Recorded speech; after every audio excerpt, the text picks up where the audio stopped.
যশোরে যৌথ বাহিনীর হাতে আটকের পর যুবদলের এক বহিষ্কৃত নেতার মৃত্যু হয়েছে। পরিবারের দাবি, নির্যাতনে তার মৃত্যু হয়।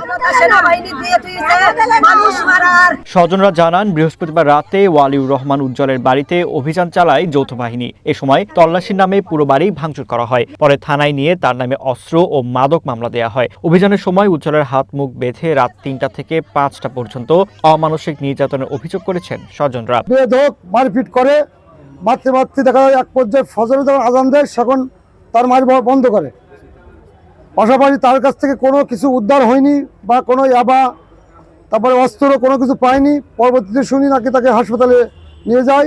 যাই ওই আজতখানায় যখন যায় তখন ওর ভিতরে ও ছটফট করতেছে। ও বলতেছে যে আমি বাঁচবো না, আমার ট্রিটমেন্টের ব্যবস্থা করো, আর আমার ট্রিটমেন্ট না করে কিন্তু পাঠাই না। আমি যাই দেখি উনি কাতরে শুয়ে আছে, উনি বারবারই বলতেছে আমার ট্রিটমেন্ট করো, আমি বাঁচবো না, আমার ট্রিটমেন্ট করো, আমি বাঁচবো না। পরবর্তীতে অবস্থায় অবনতি হয়, পরে যশোর মেডিকেল হসপিটালে পাঠানোর পরে সে নাকি এখানে মৃত্যুবরণ করে। আমরা শুনছি তাকে নাকি নির্যাতন করা হয়েছে এবং তার শরীরের বিভিন্ন স্থানে তার যে নির্যাতনের যে চিহ্ন নাকি আমরা ইতিমধ্যে শুনেছি তার আত্মীয় স্বজনের কাছ থেকে।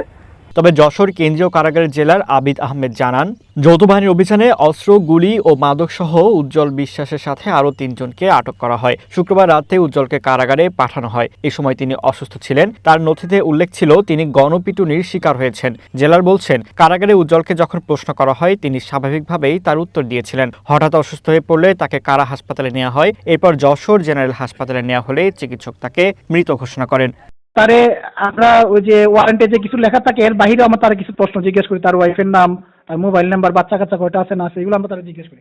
ওইগুলো সে স্বাভাবিকভাবেই ব্যবহার করছে। ব্যবহার করার পর এগুলো মানে আমরা প্রায় কিছু 10-15 মিনিট পরে আমরা তার ভিতরে পাঠাইছি ডাইরেক্ট, যেহেতু পাবলিক অ্যাসাল্ট আছে মাইর আছে, আমরা তার পাঠাইছি আমাদের যে কারা হাসপাতাল ভিতরে, ওইখানে পাঠাই দিছি। বুঝতে পারছেন? ওইখানে কি আধা ঘন্টা পরে সে আবার ফল করছে, মানে মারাত্মকভাবে ফল করছে। আচ্ছা, ফল করার পরে দ্রুত আমরা 10:30টার দিকে আবার বের করছি। বের করে ওইখানে নেওয়ার পর ডাক্তার বলছে যে সে মারা গেছে, মানে তার no more, she is no more. Ujjal Jessore পৌর যুবদলের যুগ্ম আহ্বায়ক ছিলেন। 5 আগস্ট পরবর্তী সময়ে নানা অভিযোগে তাকে দল থেকে বহিষ্কার করা হয়। For the Nirab, one national desk.